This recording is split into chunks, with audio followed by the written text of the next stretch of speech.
Faayidaa biyyaalessaa Itoophiyaa eegsisuuf sochii taasifamuun hirmaannaan paartiilee siyaasaa cimuu qaba jedhame. Gabaasa Taajiruu Itoophiyaatiif Muntaarashid.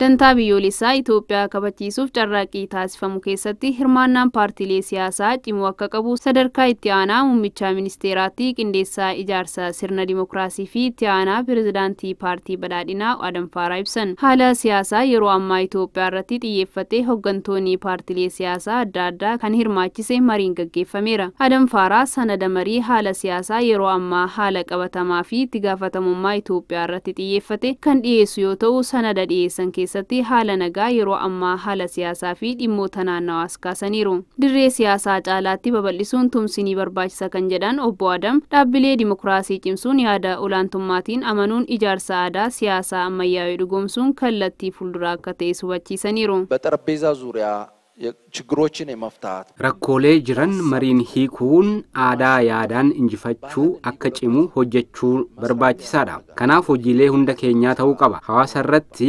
jijjiiramni yaadaa akka dhufu hojjechuu qabna. Rakkoolee nageenya fi callisaa irratti furmaanni akka dhufuuf hundi keenya waliin hojjechuu qabna. Gama diinagdeetii fi misoomatiin guddina ariifachiisaa fi dirree siyaasaa babal'isuu akkasumas nageenya waaraa ta'e mirkaneessuuf aadaan ijaarsa sirna dimokiraasiitiif murteessaa waan ta'eef misooma irratti hojjechuun kan waliin keenya ta'uu qaba. ጋራ መታገል የጋራ ጉዳያችን ሊሆን ይገባል. Dhimma dantaa Itoophiyaa kabachiisuu irratti ajandaa waliinii gochuun waliigalteen hojjechuun akka qabu ibsaniiru. Hirmaannaan marii biyyoolessaa galmaan ga'uuf hirmaannaan paartiilee siyaasaa cimaa ta'uu akka qabus hubachiisaniiru. ብሔራዊ ጥቅምን በማስከበር ረገድ dantaa Itoophiyaa kabachiisuu keessatti waliin hojjechuu qabna. Hirmaannaan marii biyyaalessaa akka milkaa'u hojjechuu qabna. Dirree siyaasaa fayya qabeessa akka ta'u kan waliinii gochuun socho'uu irra jiraata. Dhimmi kun mana maree waliinii paartiilee siyaasatiin qabamuu qaba. ይሄ ጉዳይ በፖለቲካ ፓርቲዎች የጋራ ምክር ቤት ሊያዝ ይገባል. Walitti qabaan mana maree waliinii paartiilee siyaasaa Itoophiyaa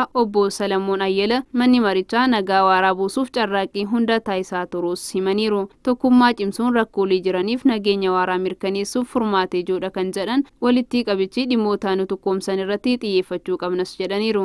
የውስጥ ችግሮቻችንን የሰላምን ጉዳይ በተቻለን አቅም በውይይትና በምክክር rakkoolee keessoo keenya dhimma nageenyaa irratti hanga dandeenyu mari'achuun cimsuun nageenya hawaasa keenya dhugoomsuuf qaamni hundi waliin ta'uun hojjechuu qabu. Keessattuu paartileen siyaasaa akka biyyaatti gahee olaanaa taphataniiru.